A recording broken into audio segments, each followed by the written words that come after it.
Ok, pessoal? Bom dia para todos. Vamos fazer o nosso estudo hoje no capítulo 40 do livro de Gênesis, continuando aí nossa última história das 11 histórias de Gênesis, que é a história de José. A gente vai lá para o capítulo 40, um capítulo curto, né? 20 versículos. Semana passada, vocês viram a história de José na casa de Potifar, uma história surpreendente, quando tudo parecia mal na história de José.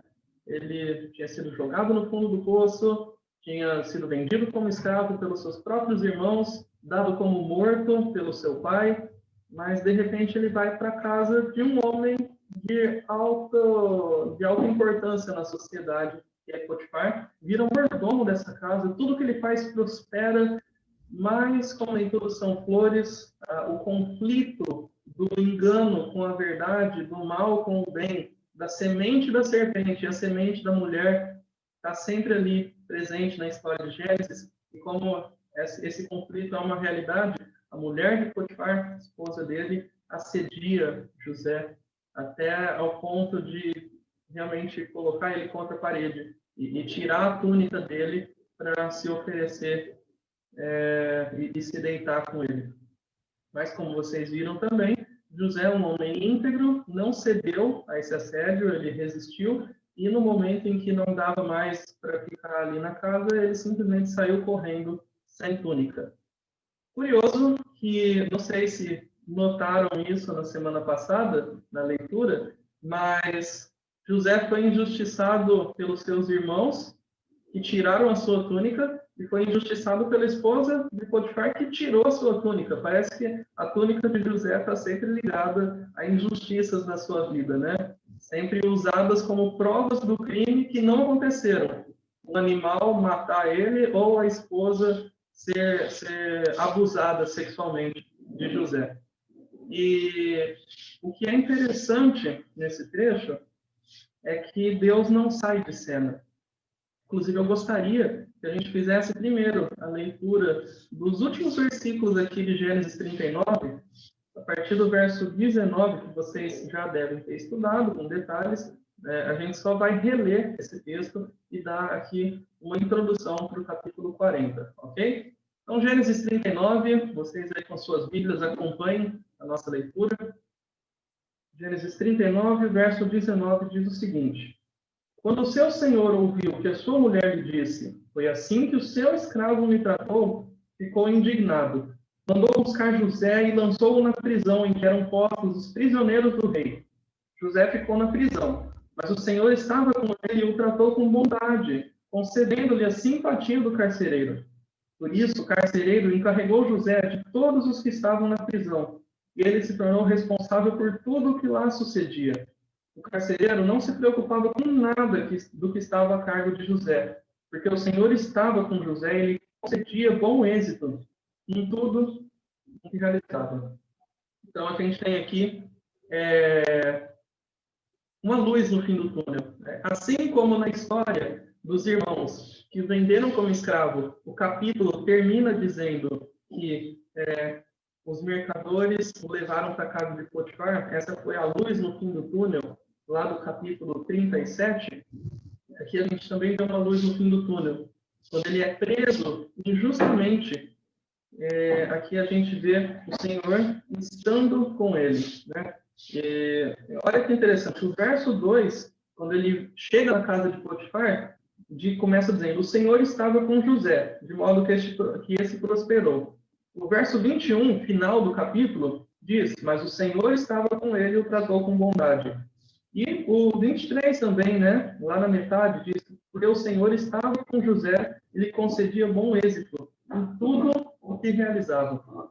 Então, no começo ao fim do capítulo, a Bíblia faz questão de registrar que o Senhor estava com José e o favorecia, o abençoava. Essa é uma certeza que para o leitor do livro de Gênesis não podia ficar de fora. O Senhor estava com José.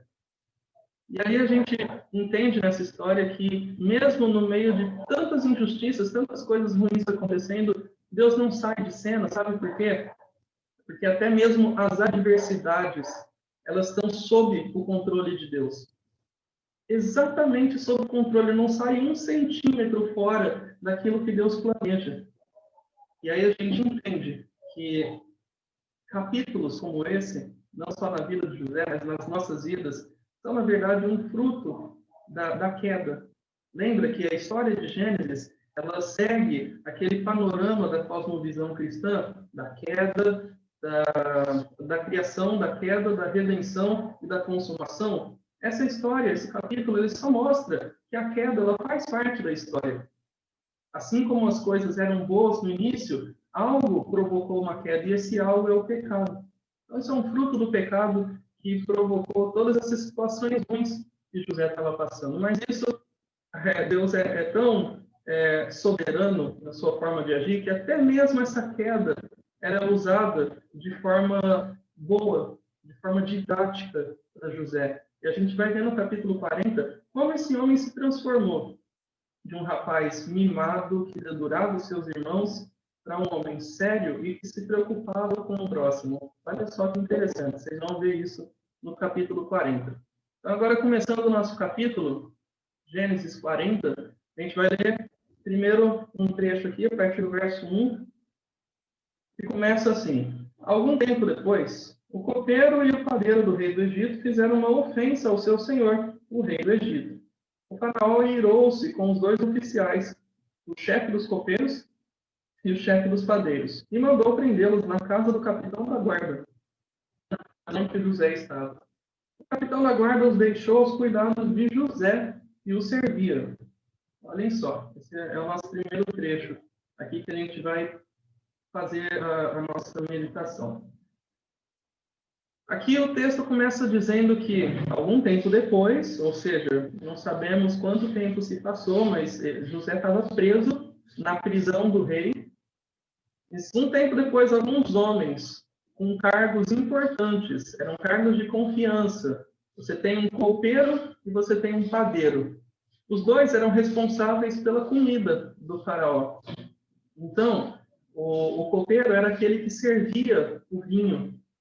Isso é muito importante porque ele precisava ser um homem de confiança, porque o faraó estava garantindo que o vinho que era servido a ele não estava envenenado ou não ia fazer mal. Então, em muitas culturas, o copeiro precisava, inclusive, tomar primeiro do vinho para depois oferecer para o faraó, porque se tivesse envenenado, era ele que ia primeiro. Da mesma forma, o padeiro era responsável pelos pães que eram servidos, e eram 2 homens muito privilegiados, porque eles tinham acesso direto com o faraó. Então, eles eram das poucas pessoas que podiam entrar diante da presença do faraó para servirem. Então, eram cargos muito prestigiados, mas, por algum motivo, eles desagradaram o faraó, por alguma ofensa, né? A gente não sabe que tipo de ofensa. De repente, eles falaram assim: o faraó é bocó. Pronto, aí o faraó não gostou e prendeu os 2. Então, por algum motivo, eles foram para a prisão. Mas olha que interessante. Não tinha só uma prisão no Egito. De todas as prisões que eles poderiam ir, eles foram para a prisão onde José estava encarcerado. E isso mostra o trabalho de Deus. Deus trabalhando. Isso é muito interessante a gente ver como Deus vai guiando as situações, dirigindo cada circunstância para que o plano dele se cumpra. Mas é interessante que o fato de dizer que Deus está trabalhando, isso pode ser um incentivo a gente ficar de braços cruzados. Deus está trabalhando, eu vou ficar na minha, não vou fazer nada, vou esperar Deus trabalhar em meu favor. Mas vejam só, Deus trabalhava, mas José também trabalhava. Aqui, a gente já tinha visto no final do versículo 23, do capítulo 39, no versículo 23, como José tinha ficado a cargo do carcereiro. Eu nunca vi um prisioneiro virar mordomo da prisão, igual o José fez aqui com o carcereiro. O carcereiro praticamente entregou as chaves na mão de José e falou: cuida aí do pessoal no meu lugar. E foi a ponto de o carcereiro não se preocupar com nada. Ele ficou de boa, tranquilo, porque José já fazia tudo por ele. Assim como Potifar não se preocupava porque José já fazia tudo por ele. Que confiança, né? Um prisioneiro ter as chaves da prisão e mesmo assim fazer o trabalho dele direitinho, não fugir, não fazer nada errado. E aqui também, no verso 4 do capítulo 40, mostra que José, ele cuidava até dos prisioneiros, né? E por isso que esse copeiro e padeiro que foram presos, eles ficaram a cargo de José. Sabe uma coisa? José, ele tinha motivos para ser um cara rancoroso. Pensando em tudo que aconteceu na vida dele, né? Todos os episódios de injustiça, tanto dos seus irmãos, quanto da esposa de Potifar. Potifar ter acreditado nela, pensado, nossa, Potifar, tudo que eu te fiz, você vai dar ouvido para sua mulher? Conhece a melhor mulher que você tem antes de sair falando esse tipo de coisa, prendendo os outros injustamente? Ele poderia ser um cara muito rancoroso. Mas ele prefere deixar esse sentimento de rancor de lado e trabalhar, servir.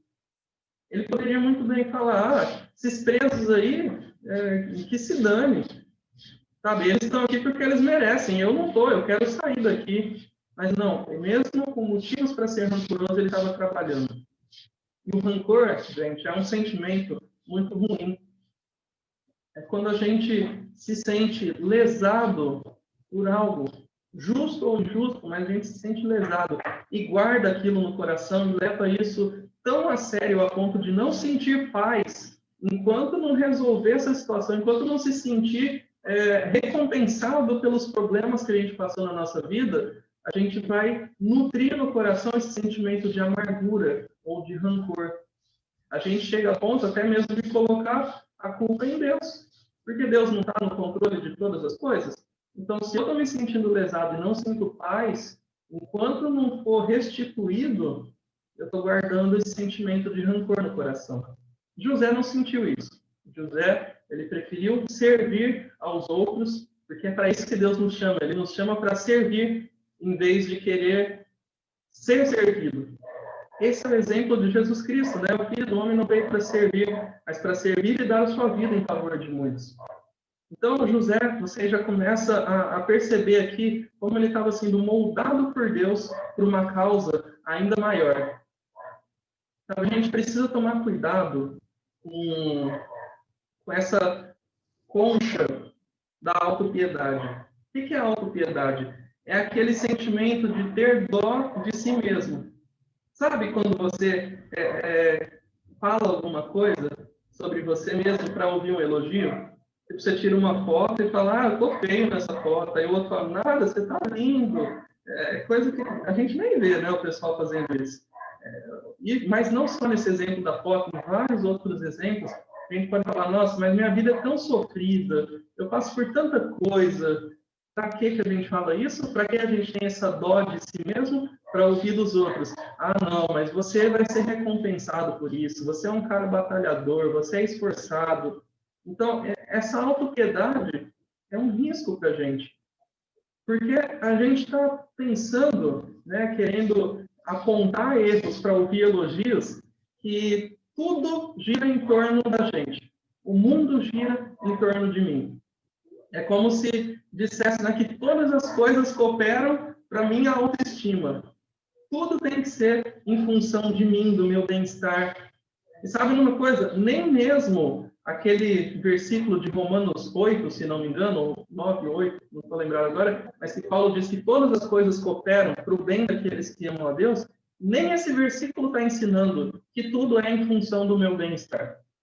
Esse bem que ele diz que as coisas cooperam, é na verdade o bem de se tornar semelhante a Cristo. Esse é o contexto que o capítulo está falando, né? Do caminho, do chamado de Deus até a nossa glorificação. Esse é o bem, é se tornar semelhante a Cristo. Mesmo que a gente não enxergue isso como um bem maior, o bem maior é conquistar aquilo que a gente quer. O bem maior são aquelas coisas que a gente está desejando, mas Deus sabe o que é melhor para a gente. Então, José estava pensando também em como era importante para ele ter um bem traçado por Deus e não por si mesmo. Na visão de José, estar ali naquela situação, na prisão, não era bem, de jeito nenhum. Mas Ele estava aprendendo ali a humildade. Ele estava aprendendo a ser uma pessoa que, em vez de dedurar os outros e ficar esbanjando as coisas que ele tinha, ele estava sendo alguém que servia ao próximo. E só para a gente encerrar aí esse primeiro trecho, sabe de uma coisa? Deus estava usando a casa de Potifar e a prisão onde ele estava como um estágio para chegar até o governo do Egito. Então, na casa de Potifar e na prisão do Egito, ele aprendeu coisas que ele iria colocar em prática lá no governo. E na nossa vida, a gente também passa por alguns estágios. Existem coisas que Deus coloca de propósito na nossa vida para que a gente possa aprender a ser fiel no pouco, para que a gente seja também fiel no muito depois. Por exemplo, dentro de casa, todo pai de família, toda mãe de família, eles têm uma mini igreja, sabiam? Dentro de casa você passa por várias experiências que elas vão ser reproduzidas dentro da igreja. É ali que o pai pastoreia o coração da esposa, dos filhos. É ali em que se coloca a disciplina em prática, né? É dentro de casa que se aprende valores, se aprende da palavra de Deus. É dentro de casa que se ora. É dentro de casa que se aprende a ajudar os outros. Enfim, a casa é um laboratório, uma mini igreja. Quando as pessoas assumam responsabilidade dentro da igreja, isso já seja natural para elas, porque elas já colocam em prática dentro de casa. Viram só como José também teve um mini Egito dentro da casa de Potifar e dentro da prisão? Ele aprendeu ali a administrar bem as coisas, a ser responsável. E tinha um cara que tinha currículo para ser governador do Egito, era José, por causa das experiências dele, mas principalmente porque ele aprendeu a depender do Senhor. Vocês vão ver isso ao longo do capítulo. Tá bom? Alguém tem algum comentário por aqui? O Edson. Pode falar. O Edson. Vocês estão me ouvindo? Tô sim, então. Ah, tá. É que eu tô com fone de ouvido aqui.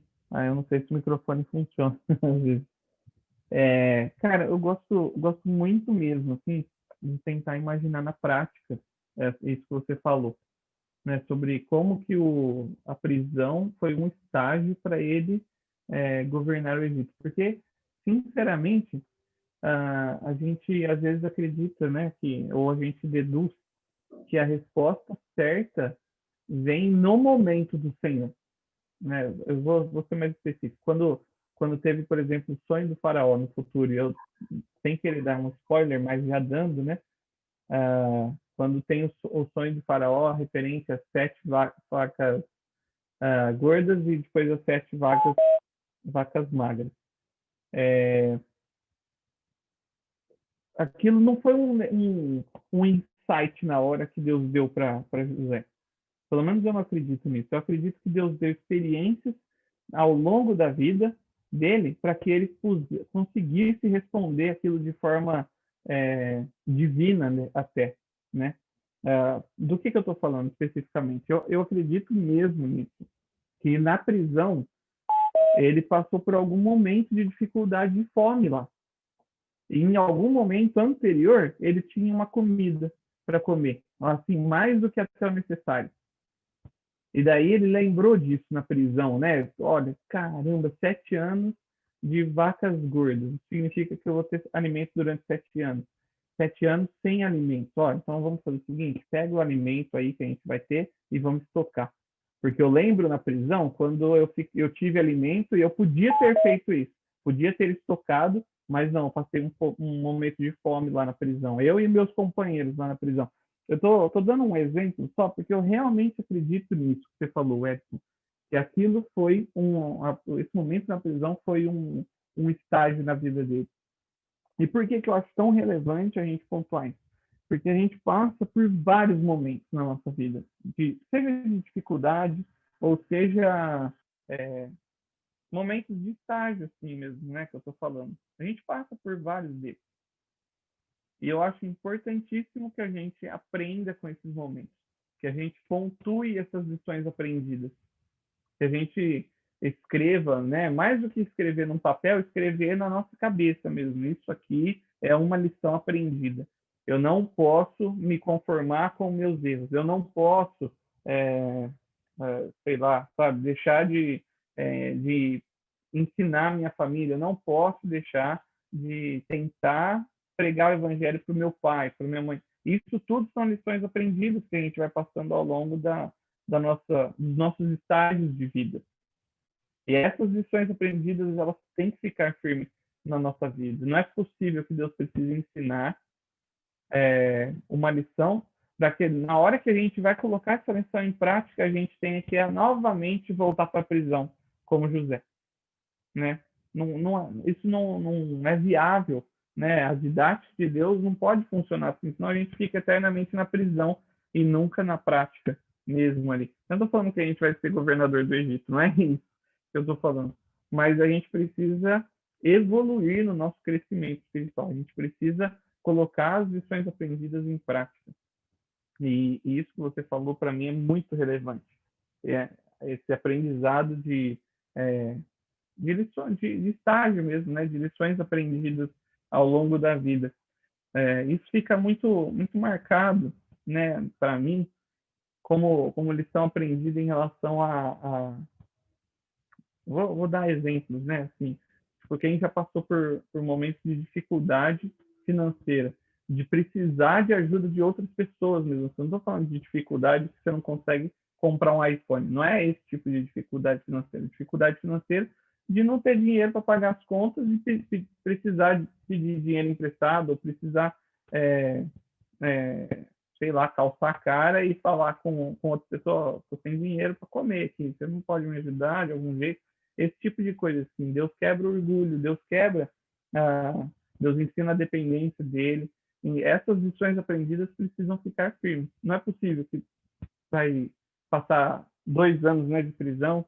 Aliás, foi de tempo maior de prisão. 2 anos foi o que o rapaz esqueceu ele, né? Mas que esteja aí 20 anos, a gente esquece das lições e a gente precisa voltar depois para passar a mesma coisa que a gente já passou, para aprender novamente lições. Essas lições que a gente aprendeu, se é que de fato a gente aprendeu, a gente precisa marcar elas na nossa vida para colocar em prática no futuro. Me alonguei, desculpa aí. Não, imagina. Realmente contribui bastante para essa ideia do que a gente estava pensando, né? Inclusive, é um exercício para a gente, né? Fica como uma tarefa aí para ao longo da nossa vida a gente pensar em como todas as situações que a gente vive, todas as etapas da nossa vida, como elas servem de estágio para coisas que Deus quer que a gente faça no futuro. Pensem aí vocês, né? Como a sua faculdade te ensina alguma coisa válida para a sua vida espiritual? Como que o seu ministério nas classes da escola dominical, as irmãzinhas que cuidam das crianças, a gente aqui com vocês jovens, né? Como que um grupo de estudos que você participa ou dá esse grupo, pequenos grupos, como isso contribui para você? Como que a sua vida em família contribui para você para fazer coisas maiores no futuro? Isso te ensina a fazer uma gestão melhor do seu dinheiro? Te ensina a fazer uma gestão melhor do seu tempo? Te ensina a prestar mais atenção aos problemas dos outros? Ou até mesmo, vamos supor que tem um serviço chato, mas chato demais, que você trabalha, você está louco para sair. Mas você tem enxergado em como ele tem contribuído para o seu crescimento espiritual? Sabe, a gente tem essa tendência. Eu já disse, José poderia ser um cara muito rancoroso. Por muito menos, a gente estaria ali quase que chutando o balde. Eu sei disso porque eu sou um jovem eu acredito que tenho mais ou menos a idade que José tinha quando estava na prisão aqui.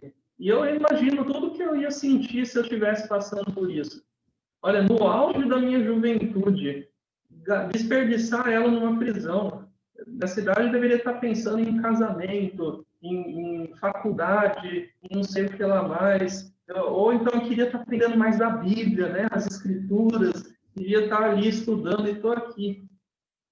E a gente já falou sobre essa questão de prioridades na vida, né? De ter que passar por um mal necessário e temporário, que são privações na nossa vida, como estudo, como outras situações quaisquer. Então, eu quero dizer isso para que a gente possa enxergar, não é aquela visão otimista de, enxergue o lado bom em tudo. Não, é que é realmente pautado pela Bíblia. É enxergar, nesses exemplos, como o de José, aonde Deus pode estar trabalhando na nossa vida para coisas maiores.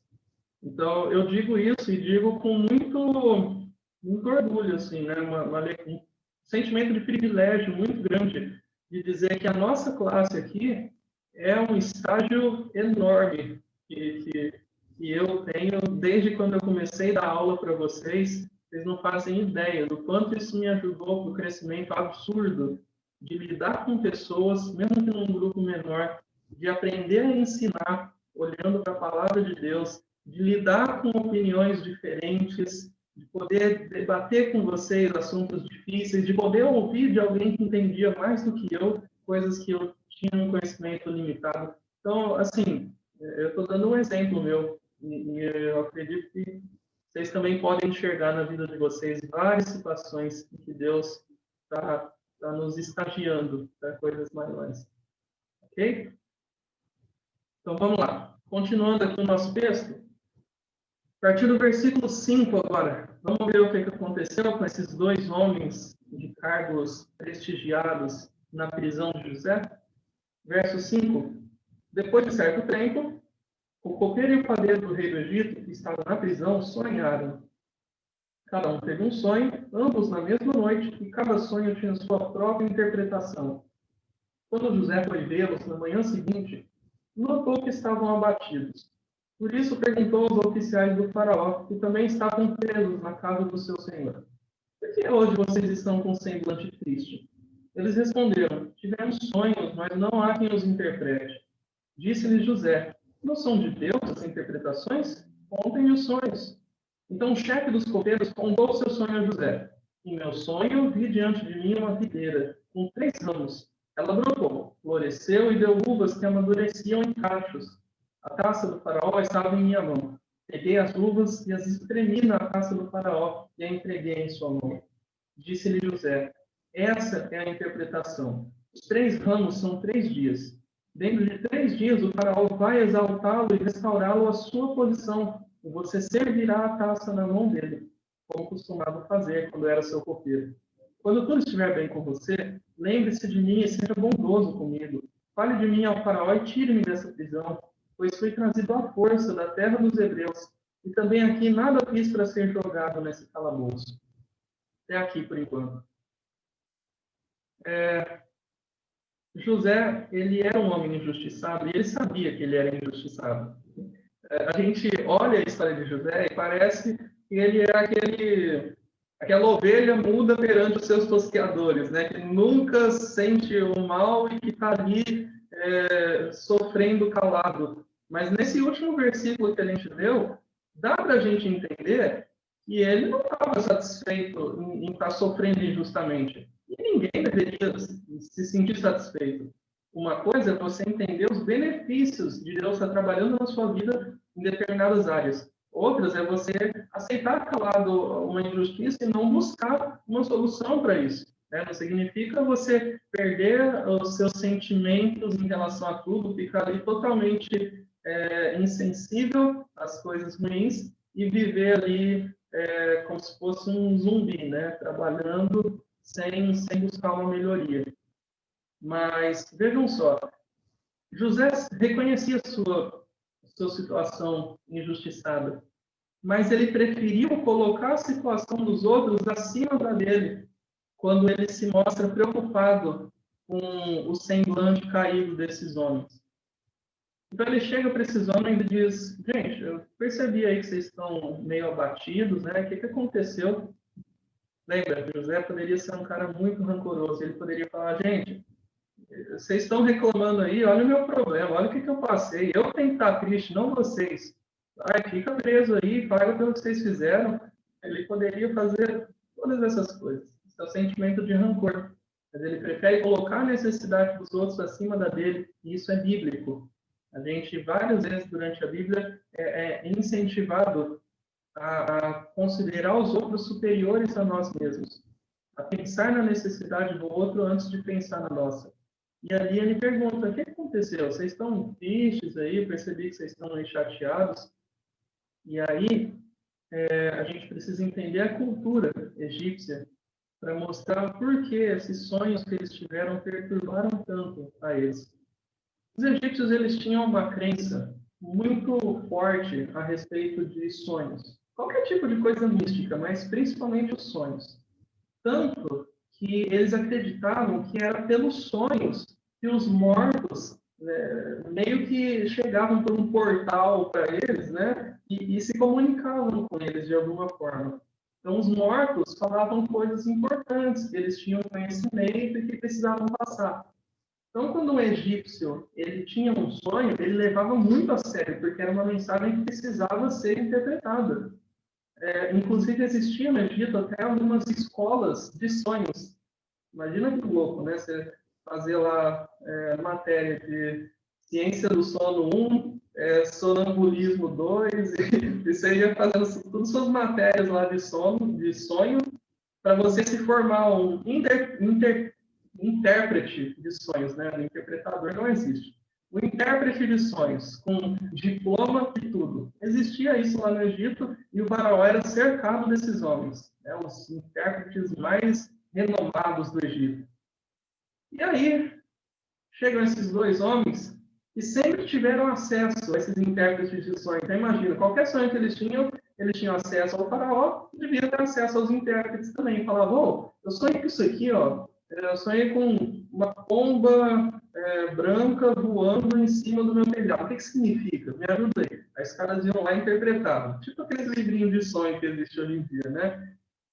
Só que na prisão eles não tinham esses intérpretes. E aí eles, nesses apuros que eles estavam passando, de repente eles se veem sem um intérprete para poder interpretar o sonho. E aí, esse é o motivo deles estarem tão chateados, porque às vezes era uma mensagem que eles estavam precisando ouvir, mas não tinha ninguém que interpretasse. E aí, quando José pergunta por que eles estavam chateados, eles explicam. E aí José, com toda a sua sabedoria, ele diz, no verso 8, não são de Deus as interpretações? Ele não está dizendo que ele é o intérprete. Gente, vocês não têm os intérpretes lá do palácio, mas tem eu. Ele poderia usar isso aqui para se promover e sair da prisão. Fala, mas eu sei interpretações. Vocês não estão contratando um intérprete lá no palácio? Meu currículo está aqui. Poderia dar um jeitinho até de tentar sair da prisão. Mas ele diz, gente, esse negócio de intérprete de sonho, não existe um intérprete senão o Deus Altíssimo. E ele mostra, ele guia para quem realmente pode interpretar sonhos. É claro, né, a gente precisa tomar cuidado com essa ideia de sonhos, porque ela não é válida nos nossos dias, já que Deus se revela por meio da sua palavra. Essa é a forma normal de Deus se revelar. Qualquer outro tipo de revelação, mesmo que exista, são exceções, não é a forma normal de Deus se revelar, ok? Então, a gente está lidando aí com uma outra cultura, com outras situações, e que Deus usou essas crenças para a sua própria glória, para que esses planos que ele tinha para José se cumprissem. E aí, nesse texto, a gente vê que José ele oferece, por intermédio de Deus, trazer a interpretação para esses homens. Claro, eles não tinham nada a perder, e aceitaram. E aí José traz essa interpretação para eles. A gente vai reiniciar a sala aqui, está quase acabando o tempo, e aí a gente vê como foi essa interpretação, ok? Ok, voltamos. Então, como a gente estava vendo aqui, José ele se oferece para trazer uma interpretação de Deus para os sonhos desses homens, o copeiro e o padeiro. Claro que eles aceitam isso, e essa é uma oportunidade marcante para a vida de José. Mesmo que ele não queira se promover, dizendo que ele é o intérprete dos sonhos, o fato dele ter sido usado por Deus vai significar muito para o futuro dele. E eu quero apontar para uma coisa. Como a narrativa, ela destaca alguns elementos que se repetem. parece que é até uma forma de ajudar a lembrar as histórias, né? Eu falei da túnica. Foi um elemento que se repetiu na injustiça perante os irmãos e na injustiça perante a esposa de Potifar. Mas tem os sonhos também, que foi um ponto de tragédia para José, quando ele sonhou e os irmãos ficaram com inveja, falando, lá vem o sonhador aí, o que ele vai sonhar agora? Então, esse foi um ponto de tragédia para a vida de José, mas foi também um ponto de restauração para a vida dele. Os sonhos tiveram um papel muito importante para a sua restauração. Então, olha só que interessante como as figuras vão se repetindo ao longo da história e mostrando como se fossem algumas passagens importantes, uns checkpoints, como se a gente usasse a linguagem do videogame, né? Os checkpoints da vida de José. Vão se repetindo e marcando pontos importantes da história dele. Mas, vamos lá, interpretação. A interpretação foi o seguinte, na verdade, um sonho primeiro. Ele disse que o copeiro viu diante dele uma videira, né, uma árvore que dá uva, e com 3 ramos, só tinha 3 ramos essa videira. E aí ela brotou, floresceu, deu uvas e amadureceram em cachos. Ele pegava dessas uvas, espremia na taça do faraó, que estava na mão dele, e servia ao faraó. Aí José falou, simples, essa é a interpretação. Os ramos são os dias. Então, você tem 3 dias. Dentro de 3 dias, você vai ser restaurado a sua posição diante do faraó. E aí você vai servir a taça na mão dele como costumava fazer. Bom, essa foi a interpretação. Você vai voltar ao palácio do faraó. Você vai ser perdoado da sua prisão. Legal, uma ótima notícia. O copeiro ficou ali super feliz, falou, nossa, graças a Deus. E, quer dizer, graças a qualquer outra divindade aí do Egito, eu vou sair daqui. E aí ele ficou todo contente. E aí o padeiro falou, rapaz, né, será que eu vou ter um destino tão bom também, né? Conta aí, José, como é que foi a interpretação do meu sonho? E, na verdade, ele diz o sonho primeiro, né? A partir do verso 16. Ouvindo o chefe dos padeiros essa interpretação favorável, disse a José, eu também tive um sonho. Sobre a minha cabeça havia 3 cestas de pão branco. Na cesta de cima havia todo tipo de pães e doces que o faraó aprecia, mas as aves vinham comer da cesta que eu trazia na cabeça. E disse José, essa é a interpretação. As 3 cestas são 3 dias. Dentro de 3 dias, o faraó vai decapitá-lo e pendurá-lo numa árvore, e as aves comerão a sua carne. Rapaz, foi uma interpretação diferente, né? Acho que ele não queria ter ouvido essa. Mas sabe uma coisa interessante? Os intérpretes de sonhos no Egito, geralmente, né, pelo menos é o que os estudiosos dizem, que eles tinham o costume de falar só coisas boas na hora de interpretar os sonhos. Isso você deve imaginar o porquê, né? Eles não eram bobos, eles eram pagos por isso. Então, se você vai ser pago para interpretar um sonho, você vai dizer coisa boa, porque vai que ele te dá até um agrado a mais, né? Essa é a estratégia, inclusive, que muitas igrejas usam para pregar o evangelho, ou um evangelho água com açúcar, para as pessoas. Porque se você sai dizendo por aí, você é o máximo, Deus te coloca como centro de tudo, faz você até chorar no meio das mensagens, tudo. Por que fala isso? Porque você vai arrecadar mais quando você fala coisas boas. Mas José, que era diferente desses intérpretes do Egito que estavam pensando no dinheiro, ele disse a verdade, sem maquiar. Então, quando ele diz isso para o padeiro, é igual quando o Chaves fala para o seu Madruga, né? O senhor não vai morrer, vou matar o senhor. Então, ele quebra toda a expectativa de que o padeiro seria liberto. Não, você não vai ser liberto. Infelizmente, o copeiro vai ser, mas você vai ser decapitado e as aves vão comer a sua carne. Você vai virar carniça aí no meio do deserto. Bom, isso mostra outra coisa, né? Se José tivesse interessado em se promover, ele poderia falar coisas boas, poderia agradar a esses homens, porque eles tinham prestígio, eles tinham contatos com o faraó, ele poderia ajudar a soltar José, mas não, ele preferiu falar a verdade. Sabe, na nossa vida, a gente também precisa aprender essa integridade, a dizer as coisas certas, da maneira correta. Claro, isso não significa ser insensível, uma pessoa sem tato. A Eu já vi pessoas muito sem tato, principalmente quando se trata de coisas delicadas, como doença, a morte de algum parente, você falar uma coisa de uma forma totalmente indelicada. Não, isso não é ser íntegro, ser sincero. Sabe aquelas pessoas que falam, não, mas eu sou sincero mesmo, dou a quem doer. Não, não é isso. O que a Bíblia ensina a gente é ser uma pessoa íntegra que fala algo que é verdadeiro, mas sempre da maneira correta, né? Sempre sem buscar interesses, sem buscar segundas intenções. É isso que a gente pode aprender aqui com a história de José. E Poderia ter se mesmo, aproveitado. Fala aí, Rick. e mesmo com sabedoria, acho que sabedoria é uma palavra-chave para isso também. Porque se a gente for pensar em José, no começo da sua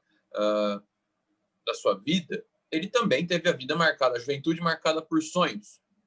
Mas ele não teve sabedoria. Primeiro que parece que ele não sabia interpretar o sonho. Ele só falou, jogou, e aí a interpretação ficou assim. Fica no ar a interpretação. Vocês entendam como vocês quiserem entender, irmãos e pai e papai. Entendam. E parece que ele não entendia de interpretação ainda. Ele não tinha o estalo divino sobre interpretação, a experiência com Deus para poder interpretar o sonho, e muito menos sabedoria. Mas se ele tivesse sabedoria, ele teria e mesmo se ele tivesse a interpretação do sonho naquela época, que iria se concretizar no futuro, eu não acho que seria sábio dele falar, ou muito menos falar a interpretação. No caso ali da prisão, seria sábio, porque ele está mostrando, tanto porque eles perguntaram, quanto porque ele está demonstrando o poder de Deus. Ele está testemunhando o poder de Deus. Só que qual seria a sabedoria dele de falar a interpretação do sonho dele naquela época da juventude? Não seria sabedoria. Seria poder de Deus só se ele realmente demonstrasse o poder de Deus para isso, tal. Então, aplicando, como você aplicou agora, esse princípio,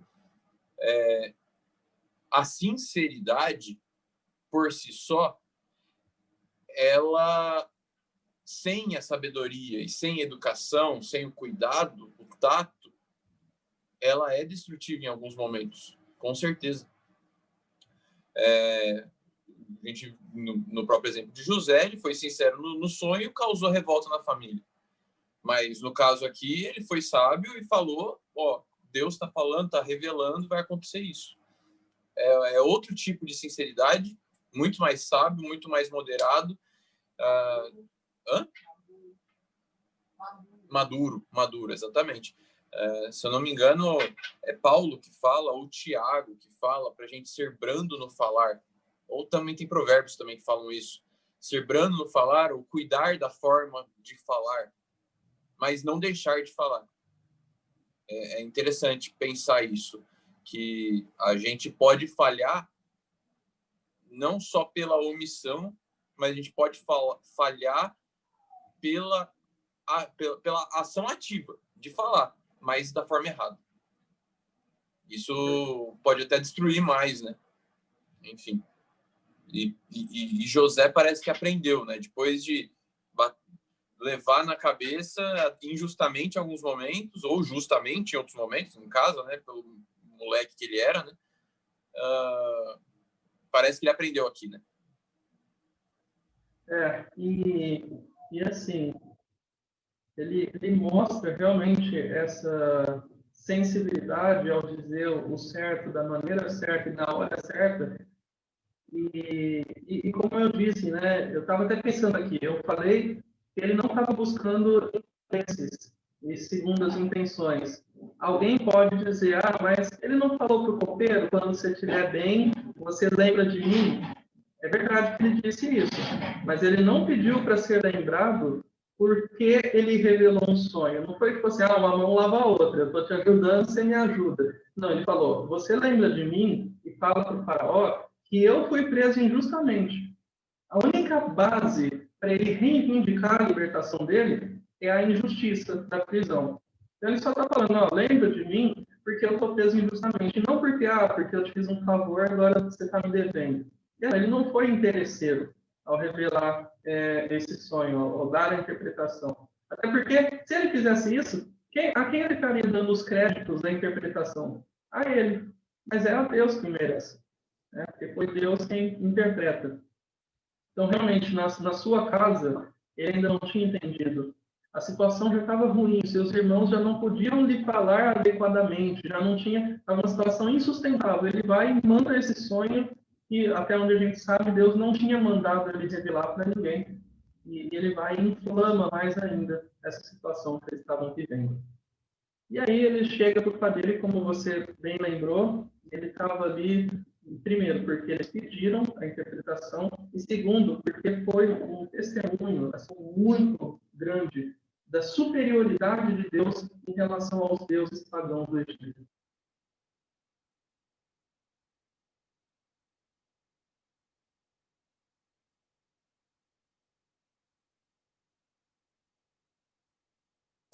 Vocês estão me ouvindo? Sim. Tá, Agora sim, tá te ouvindo. Você deu uma travada, né? eu vou tentar reiniciar aqui minha câmera, porque acho que deu algum probleminha aqui. Peraí.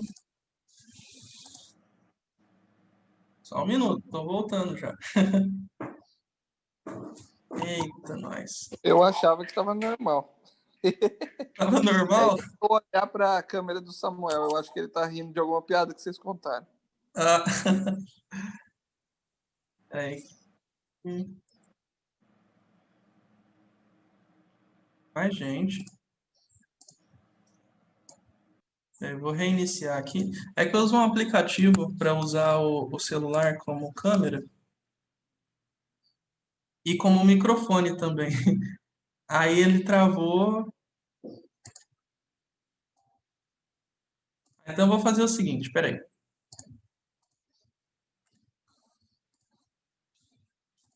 Vou voltar para minha webcam aqui do notebook. Aí. Vamos lá, agora vocês estão me ouvindo bem? Maravilha, então. Vamos continuar aqui o nosso texto. Então, a gente estava falando sobre essa integridade de José ao revelar os sonhos para o copeiro e para o padeiro de Faraó. O copeiro seria perdoado, absolvido, e o padeiro seria executado pelo Faraó. E aí a gente chega no versículo 20, que vai mostrar o cumprimento desses sonhos, né? Então, o verso 20 ele diz: 3 dias depois era o aniversário do Faraó, e ele ofereceu um banquete a todos os seus conselheiros. Na presença deles, reapresentou o chefe dos copeiros e o chefe dos padeiros. Restaurou a sua posição o chefe dos copeiros, de modo que ele voltou a ser aquele que servia a taça do Faraó. Mas ao chefe dos padeiros mandou enforcar, como José lhes dissera em sua interpretação. O chefe dos padeiros, porém, não se lembrou de José, ao contrário, esqueceu-se dele. Acho que eu tinha... Ah, tá certo. Bom, então, a gente vê aqui, nesse trecho, o cumprimento dos sonhos, tanto do padeiro quanto do copeiro. Passaram-se 3 dias, era o aniversário do Faraó, e provavelmente no aniversário do Faraó eles tinham costumes de libertar algum preso ou se reconciliar com alguém. Parece que a situação ali tocou o coração de Faraó e ele quis perdoar o copeiro. Talvez ele pensou que a ofensa do copeiro dava para ser perdoada, já a do padeiro não. Então, coitado do padeiro, deve ter sido uma ofensa bem grave mesmo. Ou ele simplesmente estava com vontade de tomar vinho, mas não estava muito afim de pão no dia, né? Esses reis monarcas antigos eram meio sem critério, às vezes dava na telha e eles faziam o que eles queriam. E ali a gente vê como Deus estava direcionando todas as coisas. Né? Até mesmo nessa prisão temporária desses homens, Deus estava dirigindo os seus planos em favor de José. Sabe, um irmão disse certa vez que Deus, ele não nos guia por Google Maps. Como que o Google Maps guia a gente? Você dá lá onde você está, para onde você quer ir, ele te dá todo o caminho, te dá até algumas alternativas se você quiser escolher. Está lá bonitinho para você o caminho, quanto tempo vai demorar, se tem congestionamento. Agora tem esses GPS modernos, né, o Waze e tal, fala onde tem radar, está tendo congestionamentos, tem carro parado no acostamento, até isso ele está avisando já. E GPS são assim. Mas Deus não nos guia por Google Maps. Ele nos guia pela sua soberania. E ser guiado pela soberania de Deus é bem mais complicado do que por GPS. Pelo menos para quem quer estar no controle de tudo. Mas a gente entende que não é a gente que está no controle de tudo, é Deus. Então a gente só sabe aonde a gente está. E às vezes nem isso. Às vezes a gente nem sabe aonde está no panorama que Deus tem traçado para a nossa vida. A gente tem uma visão super limitada. Mas o que a gente sabe, e isso é uma certeza, é que as situações ruins que a gente passa na nossa vida, elas servem para o nosso desenvolvimento. A gente não sabe para onde vai levar, mas sabe que está chegando mais perto daquele ponto para onde Deus quer levar a gente. Sabe, Paulo diz em Romanos 5, né, que a gente deve nos gloriar nas nossas tribulações, porque a tribulação produz perseverança e a perseverança produz um caráter aprovado, e o caráter aprovado produz a esperança. Então, no fim das contas, esse caminho traçado a gente sabe que as tribulações vão levar a gente até ao ponto da esperança, porque é pelas tribulações que a gente se lembra de para onde Deus quer nos levar. Que lembra, né? Todas essas coisas cooperam para o bem daqueles que amam a Deus. É esse o ponto para onde Deus quer nos levar. Mas não é o bem do nosso bem-estar, nossa autoestima, nosso luxo. Não é esse bem que Paulo tinha em mente, não. Se tiver envolvido essas coisas, amém por isso. Mas o bem principal, o bem último para o qual Deus quer nos levar é sermos conforme a imagem de Jesus Cristo. E o que for necessário para Deus nos conformar à imagem de Cristo, Ele vai fazer. Quer isso seja agradável a gente ou não. Ele é soberano, não a gente.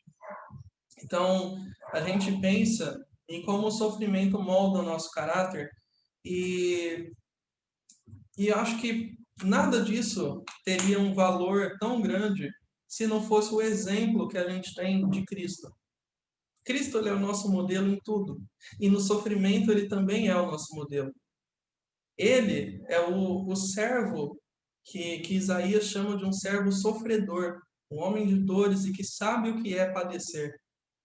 Sabe, quando a gente se sentir lesado por alguma coisa, a gente fica até envergonhado em lembrar do exemplo de Cristo, que sofreu muito mais e sem merecer. José, ele estava sendo ali um modelo de sofrimento injusto. Ok, era um exemplo de sofrimento por algo que ele não tinha feito. Mas isso é um exemplo pequenininho que serviu como símbolo para um sofrimento muito maior que foi o de Jesus Cristo. Você está sofrendo? Está passando por uma situação que você julga ser injusta? Pois é, lembra primeiro que isso serve para o seu desenvolvimento como servo de Deus e lembra também que esse é o caminho de Jesus Cristo, que ele passou por algo muito pior e que a gente deveria seguir os passos dele. E isso inclui sofrimento por coisas injustas. Pedro vai dizer na sua carta, né? Se você alegre-se no seu sofrimento, se é pelo nome de Cristo, né? É melhor sofrer por alguma coisa que você não fez do que sofrer por uma coisa que você fez. Então, Pedro ele vai nos lembrar disso na sua carta, né? Se você está sofrendo por uma coisa que você fez, um sofrimento justo, aí você precisa arcar com as consequências. Mas se é um sofrimento injusto, em vez de gritar, espernear, descapelar e fazer tudo isso, lembra, é o controle de Deus. Ele, mesmo que seja injusto, Deus está assinando embaixo nesse sofrimento, dizendo: é para o seu desenvolvimento, alguma coisa eu quero fazer com isso. E não cabe a você questionar, meu filho. É duro, né? Muitas pessoas não conhecem a Deus dessa maneira, acham que é crueldade demais. Muitas pessoas não imaginam Deus ensinando dessa forma. A didática de Deus não envolve essas coisas, porque Deus é bonzinho, Deus só passa a mão na cabeça. Mas olha José, tudo que ele teve que passar. Então, que a gente possa se lembrar desses exemplos, né? Você está sofrendo? Lembra de José? lembra muito mais de Cristo, que são modelos aí de sofrimento por injustiça que o cristão passa naturalmente nessa vida. Vocês querem comentar alguma coisa aí para a gente encerrar?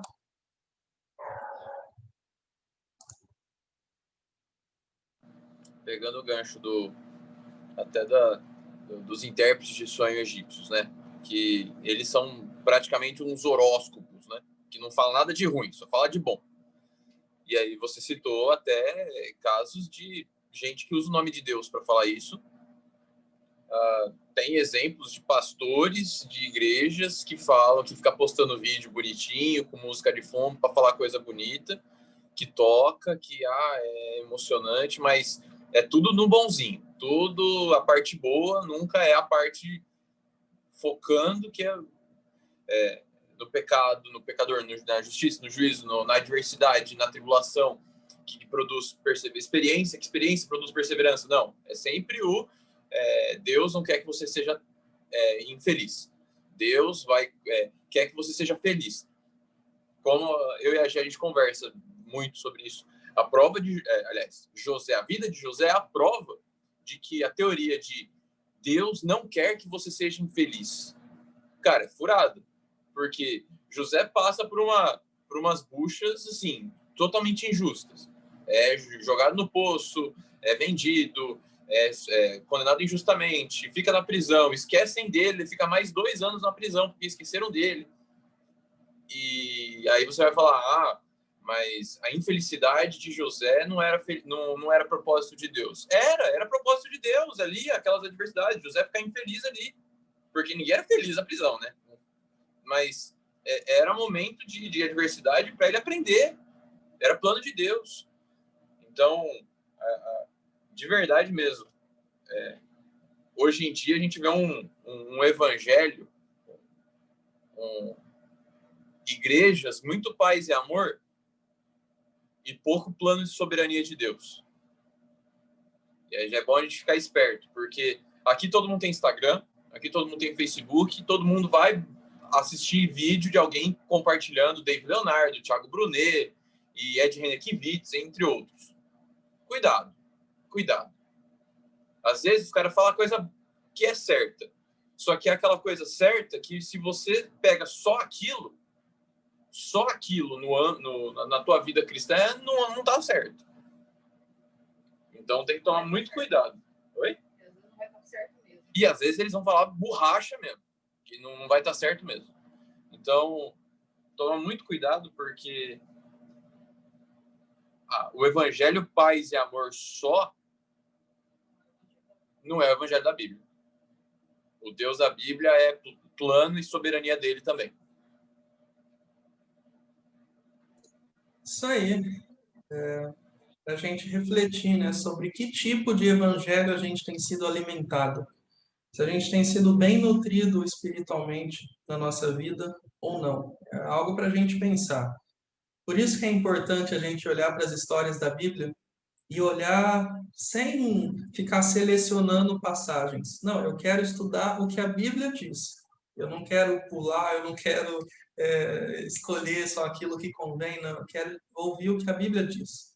A chance da gente falar borracha é menor. Não está isento, a gente ainda pode falar umas borrachas aí olhando para o texto, porque a gente está tão condicionado a um tipo de pensamento que aí quando vê a Bíblia dizendo, a gente dá um jeito de torcer ela para esse pensamento. É um risco. Mas olha só, né? Quanto mais a gente lê sobre Deus, mais a gente vai conhecendo como Ele é. Quanto mais a gente lê o tratamento que Deus dá para os seus filhos, mais a gente vai entendendo como Deus nos trata.